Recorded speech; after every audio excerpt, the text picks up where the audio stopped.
Bienvenue dans le débat de France 24. C'est un peu l'actualité oubliée des derniers mois, alors que le monde lutte contre l'épidémie de coronavirus, que la moitié de la planète vit désormais confinée, les conflits et les guerres semblent relégués à l'arrière-plan. Pourtant, c'est précisément dans ces régions où les conditions sanitaires sont parfois déplorables, où il est fort difficile, voire impossible de faire respecter les règles de précaution, que le virus pourrait trouver un terrain propice à développer de nouveaux foyers de contagion.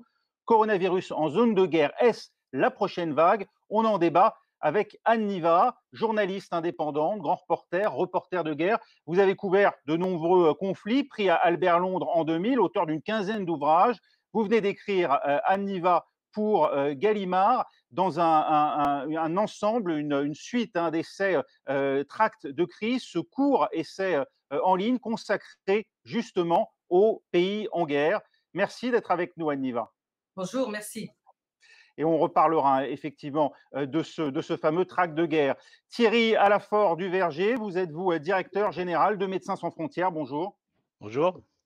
Et également parmi nous aujourd'hui, mon confrère de France 24, Ludovic de Foucault, correspondant pour nous en Turquie. Vous couvrez aussi la guerre dans le nord de la Syrie et les mouvements à la frontière turco-syrienne. Merci d'être avec nous, Ludovic de Foucault. Bonjour. Alors, on va débattre de tous ces éléments dans les 3 quarts d'heure qui viennent. Anne Niva, le président français Emmanuel Macron a parlé d'une guerre à mener contre le coronavirus. Je vous propose de le réécouter et puis on verra justement ensemble ce que vous en pensez de de ce discours d'Emmanuel Macron. C'était le 16 mars dernier. Écoutez. Nous sommes en guerre sanitaire, certes. Nous ne luttons ni contre une armée, ni contre une autre nation. Mais l'ennemi est là, invisible, insaisissable, qui progresse. Et cela requiert notre mobilisation générale. Nous sommes en guerre. Toute l'action du gouvernement et du Parlement doit être désormais tournée vers le combat contre l'épidémie. De jour comme de nuit, rien ne doit nous en divertir. C'est pourquoi j'ai décidé que toutes les réformes en cours serait suspendu, à commencer par la réforme des retraites. Emmanuel Macron qui parle d'une guerre à mener contre le coronavirus. Je sais que ça vous a fait bondir. Vous débutez d'ailleurs votre tract de crise sur l'emploi de cette métaphore guerrière à propos du virus. Qu'est-ce qui vous choque, Anne Niva ? Alors, la métaphore guerrière, elle est bien trouvée. Je dois dire que c'est une bonne stratégie de communication politique. C'est une façon de mobiliser tout le monde, comme le président l'a dit. Mais ça, c'était au début de sa première ou deuxième allocution. Il y en a eu 4 en tout. Et je souligne que dernièrement, il ne l'a pas réutilisé. Parce qu'en fait, on n'est plus au moment de la mobilisation. On est à un autre moment. Et c'est ça qui est important. Alors, évidemment, cette guerre est invisible. Alors que quand on combat contre un ennemi réel, un ennemi, je dirais, humain, qui peut d'ailleurs essayer d'être invisible, on combat contre quelqu'un qui a des stratégies d'un humain. Ça n'est pas le cas quand on combat contre un virus. Et tout simplement, je pense qu'elle était bienvenue, mais en même temps, elle fait oublier ce qu'est la réalité. Et la réalité, c'est qu'il y a des pays qui sont en guerre, qui de toute façon n'ont pas besoin d'une épidémie de coronavirus pour être oubliés totalement dans les médias occidentaux, mais qui sont aujourd'hui complètement en arrière-plan, d'une façon même terrible, puisque dès qu'on se met à parler du fait qu'ils existent encore, ces conflits, et qu'il y a, je dirais, pire, par exemple, que la situation en France, en Italie, aux États-Unis, au niveau du virus, on se fait critiquer. On se fait critiquer pour cela, tellement il y a aujourd'hui une impossibilité presque à envisager une guerre autre que celle que nous sommes en train de mener dans les pays riches et occidentaux contre le coronavirus. Vous trouvez qu'on en fait trop autour du coronavirus? C'est un problème de riches ou disons de société en paix? Je ne sais pas si on en fait trop. Enfin, les médias, évidemment, en font constamment trop. Ils meublent, surtout les médias qui sont obligés d'être tout le temps en direct. Mais ça, je dirais, on peut aussi éteindre la télévision et passer à autre chose. Mais c'est tout simplement que ces pays qui sont en guerre, de toute façon, il est compliqué aujourd'hui d'avoir une médiatisation à ce propos-là. Et en plus, ces pays en guerre ont aujourd'hui, on parle au conditionnel, c'est-à-dire on ne sait pas combien ils ont de cas véritablement. Et on ne sait pas pour plusieurs raisons. D'abord parce que justement leur état sanitaire et l'état politiques, des systèmes politiques de ces pays ne sont pas en capacité d'avoir la même transparence que nos pays. Donc, nous n'avons pas ce fameux décompte que nous avons aujourd'hui en France, en Italie, en Espagne, tous les jours, qui donne une espèce de transparence, même si certains, bien sûr, la contestent, mais tout le monde conteste toujours tout. Donc, nous n'avons pas ça dans les pays en guerre et dans les pays pauvres. Et nous n'avons pas encore non plus cette vague qui pourrait les submerger. Donc, nous en sommes réduits à des élucubrations qui nous feraient aller très loin, évidemment, dans le drame. C'est-à-dire que, bien sûr, que si le coronavirus arrive en masse dans les camps en Syrie, par exemple, ça sera un désastre absolu. Mais comme ça n'est pas encore le cas, eh bien, les médias en parlent encore moins. Thierry Alafort-du-Verger, le coronavirus pourrait prendre ses quartiers dans ce qu'on appelle communément les zones de guerre. Et si oui, quelles zones de conflit sont les plus exposées aujourd'hui? Bonjour à tous.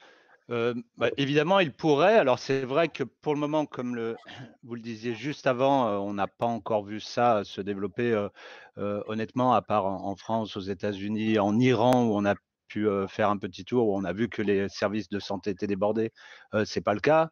Mais comme le disait Aniva, si ça prenait dans les camps syriens ou les camps au Burkina où on n'a pas accès, ou en zone Boko Haram au Nigeria, ça serait vraiment une catastrophe. Donc, pour juste revenir 2 secondes là sur la métaphore guerrière, la métaphore guerrière, elle permettait peut-être de souder, peut-être de passer à l'action, mais elle limite aussi le questionnement. Et il est vrai qu'on doit se questionner énormément sur cette épidémie.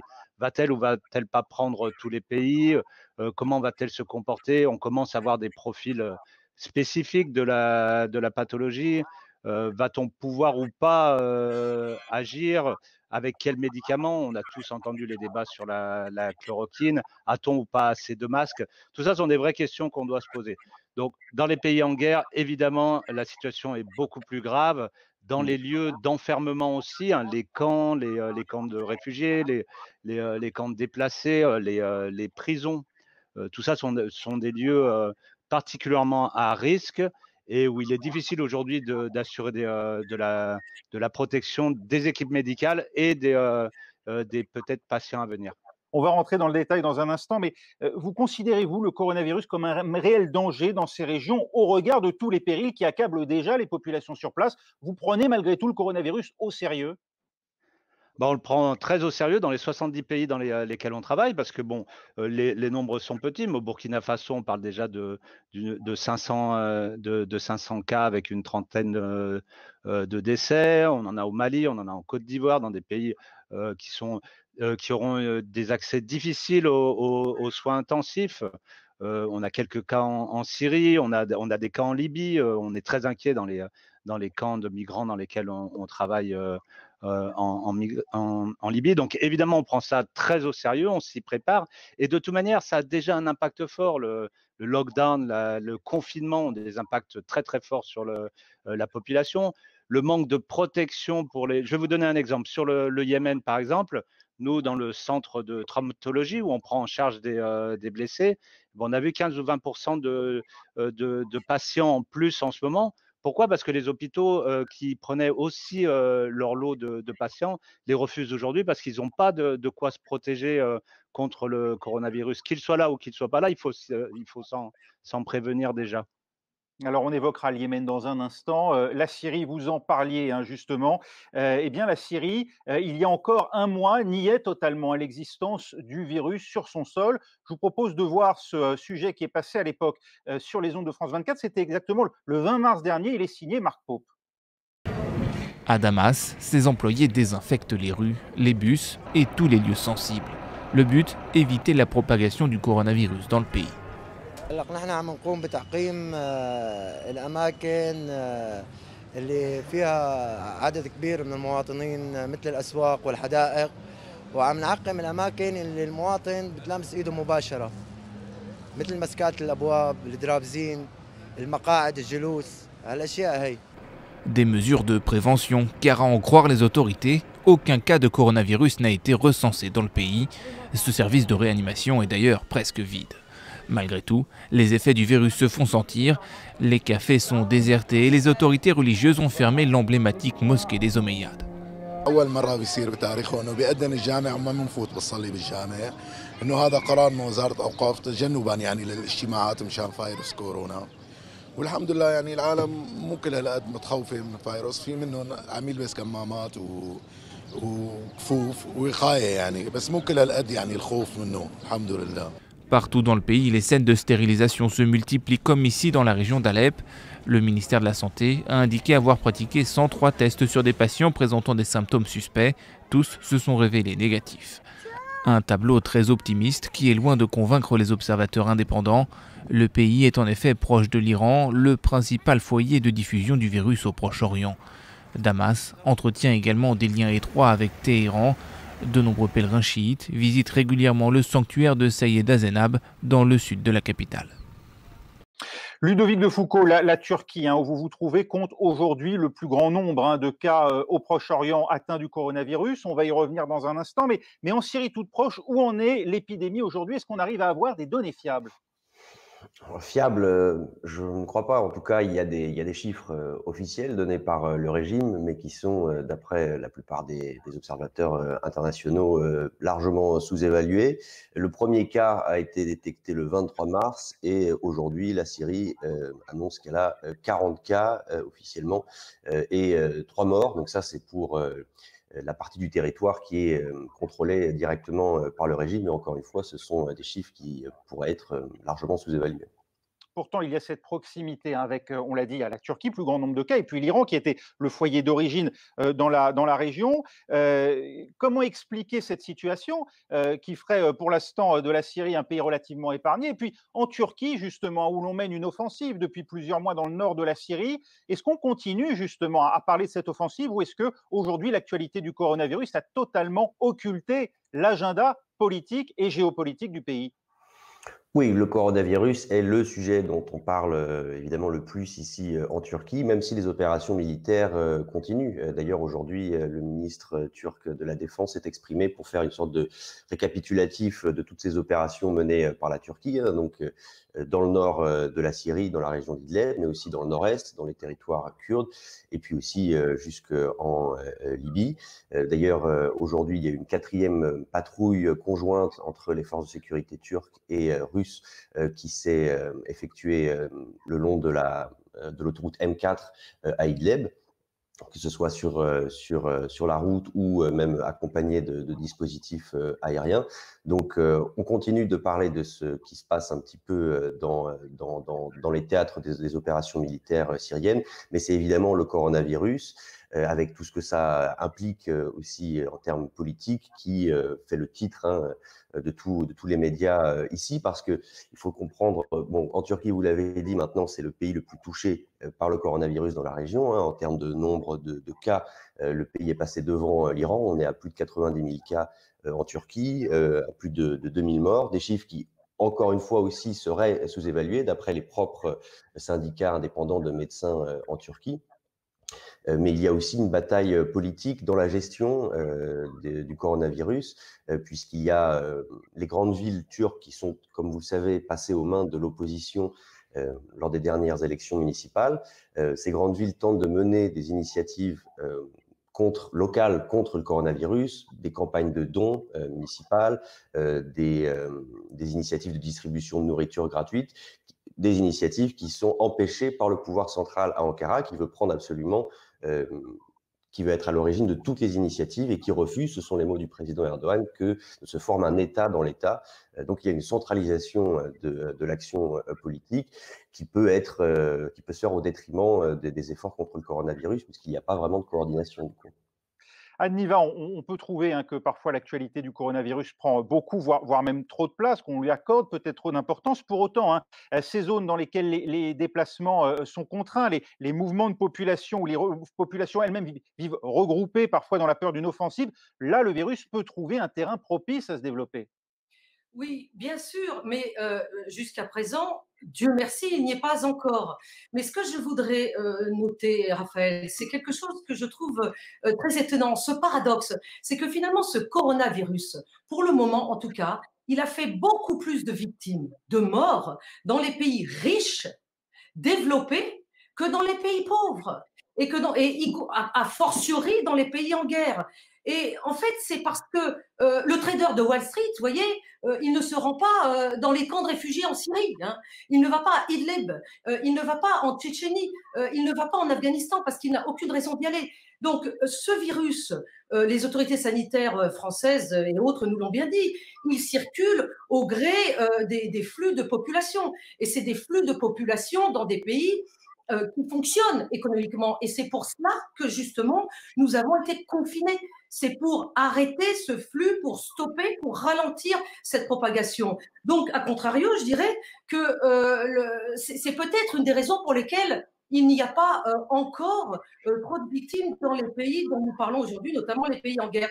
Et par exemple, l'Afrique, regardez le continent africain. C'est justement, c'est passé en Afrique l'inverse de ce qui se passe habituellement pour ce qui est des flux migratoires. C'est-à-dire que non, ce ne sont pas des Africains arrivés en Europe et ailleurs qui ont été pointés du doigt, alors que c'est le cas habituellement, pardon. C'est l'inverse, parce qu'il y a des Blancs venant de pays européens qui allaient en Afrique, qui se sont fait parfois refouler parce qu'ils étaient pointés du doigt comme étant potentiellement porteurs du coronavirus. Ça, c'est quelque chose qui s'est passé ces dernières semaines, ces derniers mois, qui ne s'était jamais passé auparavant. S'agissant effectivement des mouvements de population, Thierry Alafort du Verger, on le sait, le brassage des populations, c'est l'un des facteurs de développement du virus. Dans des pays comme la Syrie, il y a à la fois ces mouvements de population, ces camps de déplacés, mais aussi les entraves au franchissement des frontières. Pas de tourisme non plus. Quelle est la tendance qui domine s'agissant du coronavirus ? Pour la plupart des pays ont pris des mesures sanitaires, hein, de confinement, d'impossibilité de rentrer dans le pays. C'est clair que nous, on est en négociation pour voir comment nos équipes peuvent rentrer de secouristes internationales. Nous, on a une inquiétude sur le confinement, qui est évidemment une mesure qui doit s'accompagner fortement, comme on l'a vu en France, avec des mesures économiques fortes. Sinon, une bonne partie de la population qui vit au jour le jour, qui trouve sa nourriture par son travail journalier dans les camps de réfugiés ou dans les bidonvilles, ne pourra pas se confiner. Donc, ce n'est pas une mesure adaptée à la situation. Il y a des défaillances sanitaires aussi, l'absence de distanciation sociale parfois, des difficultés propres également à Médecins sans frontières pour ce qui est de l'acheminement de matériel et aussi de la capacité d'accès, bien sûr, pour vos professionnels de santé à ces zones parfois totalement coupées du monde. Alors clairement, vous avez tous suivi dans les médias cette sorte de guerre. Là, on va reprendre la métaphore des masques ou de diplomatie des masques pour d'autres. En tous les cas, des fois, la prise de masques sans fair play, avec des batailles à coût de millions de dollars ou d'euros. Donc nous, on est confrontés à cela, à essayer de trouver, à approvisionner nos missions, parce que le premier pilier pour éviter cette pathologie et surtout pour pouvoir continuer dans les zones où on travaille, hein, comme vous le disiez, il n'y a pas encore beaucoup de corona, mais de pouvoir continuer malgré les quelques cas de corona qui arrivent à continuer à soigner de la rougeole, de la malnutrition, du choléra. Il nous faut pouvoir protéger nos équipes médicales. Alors c'est le cas pour nous, mais imaginez déjà nous cette bataille qu'on est en train de mener, mais tous les pays avec des économies faibles, comment elles vont s'approvisionner. Donc nous, on aurait tendance à appeler, je lisais ce matin une résolution non contraignante de l'Assemblée des Nations Unies pour l'accès au vaccin.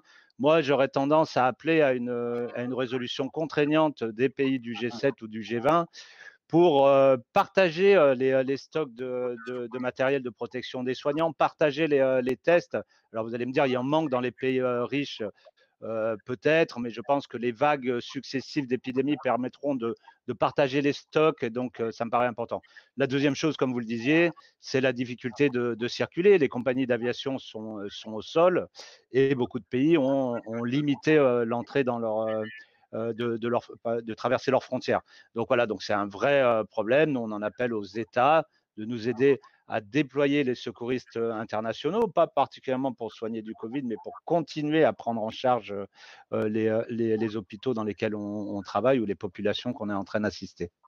Ludovic de Foucault, il y a un problème aussi assez particulier dans ces régions qui accentue bien sûr les problèmes sanitaires. Alors c'est le cas notamment dans certaines régions, même de Syrie aujourd'hui. C'est l'accès à l'eau qui devient problématique. Vous le constatez, on vous le rapporte? Oui, c'est surtout un problème que rapportent les autorités kurdes au nord-est de la Syrie, donc une région qui avait été visée à l'automne dernier par une opération militaire turque. Et les autorités kurdes se plaignent que la station de pompage d'Alouk cesse de fonctionner de manière régulière et du coup, l'eau potable n'arrive plus, notamment jusqu'aux camps de déplacés internes qui se trouvent dans cette région. 250 000 personnes, dont des étrangers combattants du groupe État islamique. Et bon, sans eau, les conditions d'hygiène, évidemment, sont encore plus difficiles à s'appliquer. C'est quand même la première barrière face au coronavirus. C'est simplement ce simple geste de se laver les mains qui semble évident dans l'hémisphère nord et les pays développés, mais qui devient un problème, notamment dans ces zones de guerre. Oui, tout à fait. Et puis, c'est la même chose dans les camps de réfugiés à Idlib, où l'eau ou le savon sont déjà des produits de luxe. Donc, dans ces conditions, on voit plein d'images sur les réseaux sociaux de messages que ces réfugiés veulent envoyer au monde. Quand ils disent, par exemple, rester à la maison, oui, mais laquelle ou se laver les mains, oui, mais comment c'est évidemment les questions. On parlait tout à l'heure de problèmes de riches. Là, on le voit très bien, oui, il y a ce sont les problèmes ne se posent pas dans les mêmes, c'est pas la même équation dans ces parties-là du monde, c'est sûr. Alors, le coronavirus, il peut parfois provoquer des réactions étonnantes de la part de certains belligérants qui décident, même temporairement, de suspendre les hostilités. C'est ce qu'on observe ces derniers jours au Yémen. Vous voyez ce sujet, il est signé de Hanan Saïdani. Un couvre-feu de 18h à 6h du matin a été imposé dans la ville d'Aramout au sud du Yémen. C'est ici que le premier cas de Covid-19 a été confirmé dans le pays.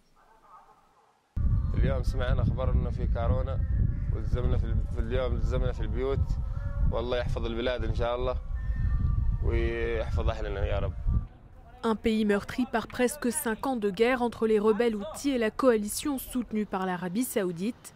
Riyad a annoncé mercredi soir un cessez-le-feu unilatéral de 2 semaines extensible. Le camp houthi dénonce le manque de concertation. الخلاف حول قضية شكل وقف الحرب وإطلاق النار ما أعلنت عنه السعودية هو ليس قرار الوقف إطلاق النار لأنه يقتضي استمرار الحصار وبالتالي هذا لا يعد وقفا لإطلاق النار نأمل من السعودية أن تستجيب. L'ONU se félicite tout de même de la décision dans un contexte de pandémie mondiale. À Sanaa, le représentant de l'OMS alerte sur un scénario catastrophe en cas d'épidémie. And there are two reasons for that. One, the fragility of the health system. You know that over time, we're only working with 50% of the health system. In addition to all the infectious diseases they've been exposed to, cholera, dengue, malaria, and measles. MSF, qui apporte son aide médicale dans 13 gouvernorats, demande à ce que les livraisons de matériel soient autorisées d'urgence. L'ONU estime que sur les 28 millions de Yéménites, 24 millions dépendent de l'aide humanitaire et que ce chiffre est appelé à augmenter si l'épidémie de coronavirus se propage. Ça vous surprend, Anne Niva, le fait que l'Arabie saoudite ait décidé de suspendre son offensive? Alors, je ne suis pas du tout une spécialiste de cette région, donc je ne peux pas l'analyser, mais j'ai passé assez de temps dans des pays en guerre, enfin en Syrie, en Irak, en Afghanistan, et pour confirmer ce qu'a dit votre correspondant en Turquie, à savoir comment peut-on, nous, les pays riches, les pays qui ne sommes pas en guerre et qui souffrons énormément de cette épidémie, comment pouvons-nous prétendre à ce que les injonctions que nous édictons pour nos propres citoyens soient les mêmes et soient respectées de la même façon dans un autre pays que le nôtre, avec d'autres systèmes. L'exemple de l'eau est très parlant. Dans un pays en guerre, vous ne pouvez plus vous laver. Enfin, moi, j'ai passé des semaines sans me laver. Boire de l'eau, c'est impensable. Il faut évidemment la faire bouillir. On n'a pas accès à l'eau. C'est la concurrence, c'est même la guerre pour avoir accès à l'eau. Donc, cette histoire de se laver les mains est absolument inouïe. De le dire, c'est vraiment méconnaître absolument tout ce qui se passe dans les pays en guerre. Je ne vois pas comment on peut continuer à tenir ce discours. Ça montre à quel point on s'est éloigné, c'est-à-dire à quel point nous vivons dans cette bulle de confort et cet aveuglement qui fait que nous ne sommes même plus capables de nous mettre à la place de l'autre. L'autre qui vit dans un pays pauvre, qui vit dans un pays en guerre, et ce boomerang de notre incompréhension, il va bien sûr revenir vers nous dès que nous aurons tout simplement l'intelligence de recommencer à nous en préoccuper. Parce que là, nous sommes obsédés finalement par nous-mêmes, par comment nous allons nous déconfiner. Est-ce que le gouvernement a tort ou a raison de dire qu'il faut recommencer l'école? Effectivement, ce sont des problèmes plus que des problèmes de riches. C'est absolument indécent de ne se poser que ces questions-là et de ne pas se rendre compte que ce qui se passe en dehors, au Yémen, en Afghanistan, où il y a encore énormément d'insécurité, énormément d'attentats qui montrent que la paix n'est pas retrouvée. Ce qui se passe dans des pays qui ne sont pas en guerre et qui l'ont été, comme je connais, comme par exemple la Tchétchénie, où il y a des régimes autoritaires, ultra-autoritaires, qui profitent du fait que cette pandémie mondiale exige une façon de contrôler l'État encore pire que d'habitude, et c'est ce que fait Ramzan Kadyrov, qui, je vous le rappelle, a quand même fait poser des scellés sur la porte des maisons des gens à Grozny, la capitale de la Tchétchénie, c'est-à-dire des scellés de police pour empêcher qu'ils sortent, pour empêcher que les gens sortent. C'est-à-dire, quand on parle il y a quand même une grande différence entre les pays nordiques de l'Europe où on conseille de ne pas sortir dehors et la Tchétchénie. Donc tout ça, c'est la mesure du monde dans lequel nous vivons aujourd'hui et sa complexité. Et il ne faut pas, à mon sens, utiliser ce coronavirus pour être encore plus aveugle. Il y a un risque, Thierry Alafort-du-Verger, est-ce que vous-même vous le constatez aujourd'hui dans les ressources d'MSF, que les pays occidentaux, l'attention des populations, mais également des dirigeants occidentaux, se détournent de ces régions en guerre, de ces régions en difficulté, de ces régions où règnent aujourd'hui des pouvoirs autoritaires? Bon, on parlait de la Syrie tout à l'heure, et c'est vrai que juste avant le coronavirus, on parlait de ce million de déplacés au nord de la Syrie, et ils ont un peu disparu en ce moment. Donc il y a une vraie crainte. On voit aussi un certain nombre de discours de solidarité. On l'a vu d'un certain nombre de politiciens anglais. On l'a vu la déclaration du président Macron à RFI. Donc il faut espérer qu'il y aura cette solidarité. Mais on voit aussi beaucoup de repli sur soi-même. Ce que je racontais sur les masques qu'on confisque par État, par région, pour les garder. J'espère qu'on pourra donner accès à cette population. Pour revenir au Yémen très rapidement, où nous on a réussi à ouvrir un centre de Covid à Sanaa et à Aden pour préparer au cas où, autour des opérations qu'on mène, mais c'est surtout de continuer nos activités. On parle d'activités de prise en charge des blessés. Alors, le cessez-le-feu, je discutais avec ma collègue responsable des opérations au Yémen hier, me disait qu'il est loin d'être respecté. Donc ça, c'est une première chose. Des combats continuent, des bombardements continuent. L'approvisionnement de ce pays a toujours été difficile et l'est d'autant plus.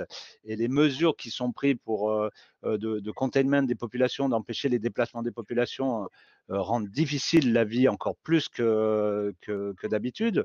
Et alors on voit bien, je vais vous donner un ou deux exemples, mais il y a eu un prélèvement qui a dû être fait pour un patient suspecté du Covid-19. Les écouvillons étaient périmés, la personne n'avait pas la chaîne de froid, mais l'écouvillon dans sa poche. On peut être sûr que si même la personne était positive, le test revient négatif. On voit ces hôpitaux qui refusent des patients. Un patient qui était suspecté, qui a fait le tour de plein d'hôpitaux avant de trouver un lieu où on l'a accepté, puis il est reparti chez lui, il est allé mourir chez lui. On ne saura pas s'il avait la maladie ou pas. Donc voilà à quoi sont confrontés ces pays. Sur Aden, le comité qui devrait fonctionner pour essayer d'avoir un peu de cohésion, ce sont les mêmes groupes qui se battent au jour le jour. Donc tout ça rend le travail très difficile. Et pour rejoindre Aniva, c'est pas le corona, de toute manière, il est chez tout le monde. Je repense à Camus quand il parlait de la peste en disant que c'est dans le cœur de tous.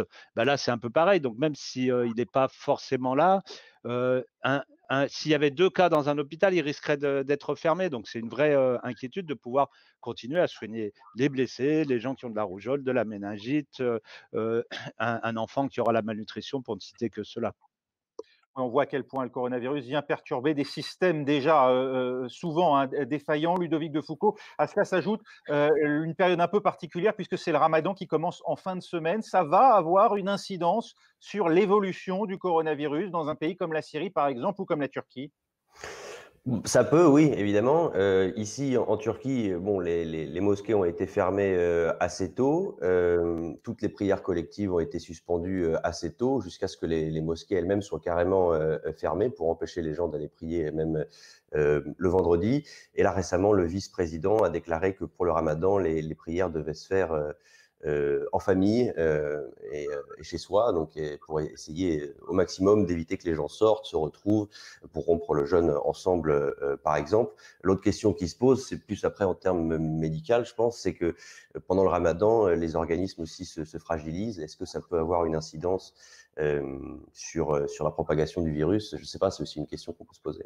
Oui, beaucoup de pays en guerre sont concernés par le Ramadan. Thierry Alafort du Verger, ça va affaiblir les organismes, ça va avoir une incidence dans la propagation du virus, ou au contraire, alors évidemment les ruptures de jeûne collectives, ou bien au contraire le fait de rester chez soi la journée. Est-ce que tout cela peut jouer sur l'évolution de la pandémie?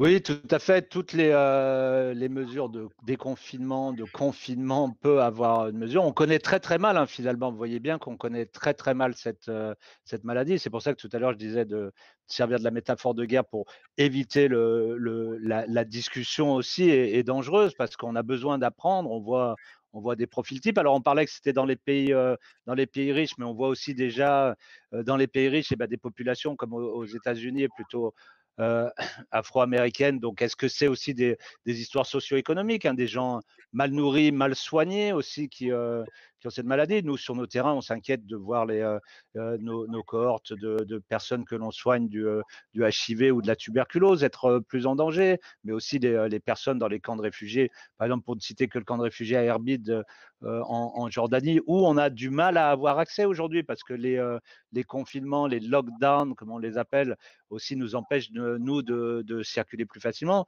On a une cohorte de plus de 7000 adultes avec des maladies chroniques qui seraient potentiellement des profils à risque pour cela. Donc, oui, tout ça et le Ramadan en fait partie des pratiques. On l'a vu, hein, on a vu les pratiques religieuses ou autres de regroupement qui ont eu un impact sur l'épidémie. Alors, il y a aussi l'évolution des pays qui souvent sont des parrains de ces conflits ou qui en tout cas aident l'un ou l'autre des camps parmi les belligérants. Anne Niva, le coronavirus rebat les cartes, hein, on le voit très clairement dans les rapports de force à l'échelle internationale entre ces grandes puissances que sont les États-Unis, la Chine, la Russie. Est-ce que ça va avoir une incidence sur des conflits? Alors, moi, je ne pense pas que ça rebatte les cartes complètement. Je pense qu'il y a une accélération des tendances de géopolitique internationale, mais il n'y a pas, si vous voulez, de rupture totale. C'est-à-dire qu'on continue à voir un repli américain, hein, qui était déjà, qu'on voyait déjà avant le début de cette pandémie. On continue à voir une affirmation des ambitions chinoises. Et puis, au niveau européen, on continue à voir quelques défaillances, parce qu'on parlait de la solidarité tout à l'heure. La solidarité en Europe, elle n'a pas été, elle a fait défaut au tout début pour ensuite se réaffirmer et souvent verbalement avec des cas quand même de malades qui ont été amenés en Allemagne, français vers l'Allemagne, etc. Mais on a quand même fermé des frontières. Vous vous rendez compte, on a fermé des frontières de Schengen, ce qui est quand même quelque chose de tout à fait inouï. Pour ce qui est des États-Unis, ce qui est étonnant, c'est que ce pays, la plus grande puissance mondiale, est également au cœur de la pandémie. C'est-à-dire que les États-Unis, aujourd'hui, c'est l'épicentre Covid. C'est le plus grand nombre de morts. Officiellement, ils sont aux États-Unis. On a une attitude de M. Trump qui est totalement à l'opposé, par exemple, de celle qui était de son prédécesseur Obama en 2014, vous vous en souvenez sans doute, lorsqu'il y avait eu l'épidémie d'Ebola. Obama avait été très solidaire, alors qu'aujourd'hui, on a Trump qui décide de ne plus financer l'OMS. Donc, on est dans des attitudes qui sont complètement différentes. Pourquoi? Bon, d'abord parce que ils n'ont pas les mêmes valeurs, mais également parce que le coronavirus se trouve en fait contrecarré tout simplement les plans politiques de M. Donald Trump. M. Donald Trump qui pensait être facilement réélu parce que les élections aux États-Unis, c'est demain, hein, c'est véritablement demain, et qui aujourd'hui, finalement, a un ennemi ce fameux virus qui va peut-être avoir raison de lui, réussir à faire ce que les démocrates n'avaient pas réussi à faire jusqu'à présent.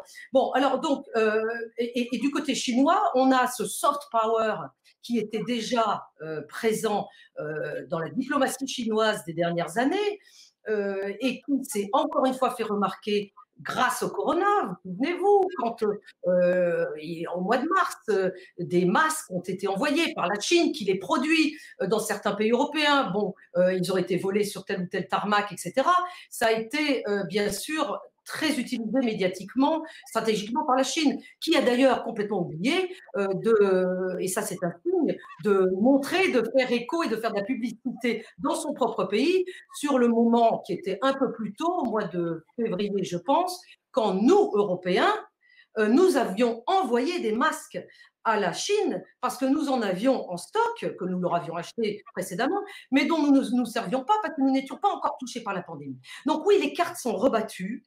Et oui, cette pandémie, finalement, c'est comme une espèce de grand révélateur des faiblesses et des forces des uns et des autres, sans véritablement modifier en profondeur des tendances que nous connaissions déjà.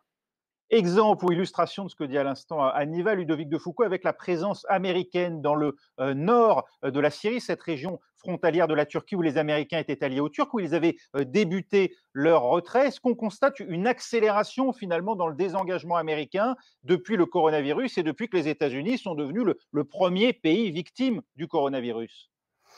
Sur le terrain, je ne pourrais pas vous dire, je n'ai pas beaucoup d'informations sur la présence américaine ou s'il y a une différence dans cette présence et dans le dispositif américain depuis le coronavirus.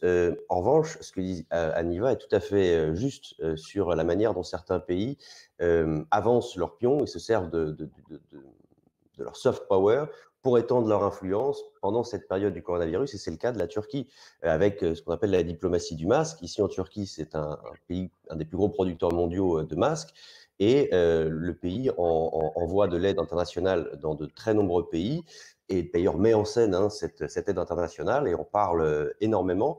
Et tout à l'heure, Aniva parlait d'une sorte de renversement, d'inversement des choses, avec les flux migratoires par rapport à l'Afrique. Mais il y a aussi un inversement des aides, c'est-à-dire que là maintenant, on voit des avions cargo turcs qui décollent d'Ankara pour aller apporter de l'aide à l'Italie, à l'Espagne, à la Grande-Bretagne, qui sont normalement des pays qui ne reçoivent pas d'aide, mais qui en donnent. Donc là, sur cet exemple-là, on voit qu'il y a aussi un renversement. Et la Turquie veut montrer, grâce à sa puissance industrielle et au fait que l'État soit maître de ces outils-là, qu'en combattant le coronavirus, de certaine manière, la Turquie vend aussi son modèle politique au monde. La manière dont ces pays, Aniva, on évoquait la Chine, on le voit avec Ludovic de Foucauld, la Turquie, dont ces pays utilisent aujourd'hui leur capacité à fournir du matériel médical, ça leur permet d'accroître leur influence. Est-ce que ça joue un rôle aussi, encore une fois, dans les conflits? Est-ce que ça les attise? Est-ce que ça peut faire d'eux, à terme, des acteurs de ces conflits? C'est déjà le cas, bien sûr, pour la Turquie, acteur majeur dans la région. Je ne suis pas sûre. Je pense que ce qui est le plus facile, en tout cas, à voir, comme conséquence première de cette crise, c'est ce dont nous venons de parler dans votre émission, Raphaël, c'est-à-dire le fait que ce soft power, cette inversion en quelque sorte sur certains points d'une puissance, sont devenus plus visibles. Maintenant, les conflits, on le sait très bien, c'est sur le terrain que ça se passe.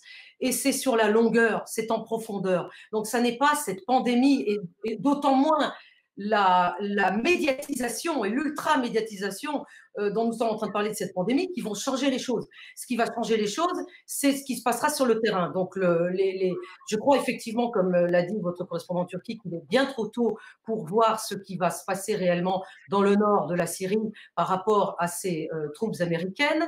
La situation en Syrie est extrêmement complexe depuis de nombreux mois, et il y a là un autre acteur dont nous n'avons pas encore prononcé le nom, qui est bien sûr la Russie qui elle aussi s'est empressée d'envoyer envoyer, alors qu'elle n'en envoie pas habituellement, de l'aide humanitaire à grand renfort de caméras, From Russia with Love, en envoyer justement en Syrie au début de cette pandémie. Donc, en Afghanistan, ce qui se passe réellement, et dont plus personne ne parle dans les médias, sauf dans quelques médias anglo-saxons, ce sont les tractations entre le gouvernement afghan et les talibans, après qu'un accord a été signé fin février entre ces mêmes talibans et les Américains. Mais rien n'est réglé, parce que c'est ce qui se passe sur le terrain qui est finalement la vraie jauge, à savoir si les populations qui vivent dans ces régions en guerre se satisfont ou pas de ce que les politiques ont décidé pour elles. C'est ça finalement la jauge ultime. Thierry Alafort du Verger, est-ce que si demain un vaccin était disponible ou un traitement, des organisations comme Médecins sans frontières ou bien ces grandes puissances qui ont parfois un accès direct au terrain auraient la possibilité, les moyens de les distribuer massivement auprès des populations, car c'est cela finalement le principal enjeu des mois qui viennent? Bah, vous comparez Médecins sans frontières et puis après les grandes puissances, donc voilà. Est-ce que nous on le ferait? En tous les cas, on espère que la recherche va faire apparaître un vaccin. On sait qu'il y a les essais sur les médicaments qui sont en cours, et donc évidemment dès qu'on pourrait, on les utiliserait. Je vous parlais tout à l'heure de ce qui a été voté à l'Assemblée générale des Nations Unies pour l'accès à tous au vaccin. Moi, j'espère surtout qu'ils seront mis à disposition pour tous très rapidement et à des prix qui soient accessibles pour tous. C'est ce que je disais, à mon avis, il faut un certain nombre de mécanismes contraignants. Je sais que l'OMS fait des grands efforts pour essayer d'approvisionner aujourd'hui en tests, en matériel de protection pour les équipes médicales, en matériel biomédical, entre autres l'oxygène qui serait nécessaire si les épidémies apparaissaient dans des lieux où il y a peu de soins intensifs déjà installés. Mais on sait très bien qu'ils sont, ils sont soumis à ce que les États voudront bien faire, et souvent les États regardent d'abord leur propre intérêt, ce qui est juste. Mais là, il faudrait de toute manière une vraie solidarité pour lutter contre cette épidémie au niveau mondial. Je me permets juste, j'ai eu beaucoup de mal à suivre la conversation parce que j'avais une mauvaise liaison, mais sur la Turquie particulièrement, je parlais de la Syrie avec ce million de déplacés dont on parlait beaucoup juste avant le Covid. Et nous, on a beaucoup de mal à intervenir en Syrie depuis longtemps. Et là, on fait un appel aux autorités turques pour essayer de nous faciliter le passage des frontières avec nos équipes et du matériel pour aller supporter ces réfugiés.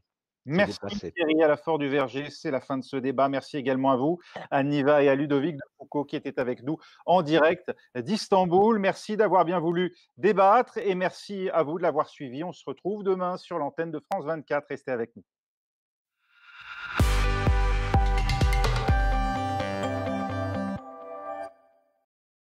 Chez Sobioéthique, on s'engage à tous les niveaux. Mais pour moi, un des engagements les plus forts de la marque, c'est son adhésion au collectif mondial 1% pour la planète. Le 1% pour la planète, c'est un collectif mondial qui regroupe un ensemble d'entreprises qui ont décidé de donner à la nature 1% de leur chiffre d'affaires. Quelle cause est-ce que vous défendez? Le développement de l'agroécologie dans les pays avec lesquels on fait du sourcing, parce qu'on trouve qu'il y a du sens à aller accompagner des causes sur des territoires où on va acheter des matières premières.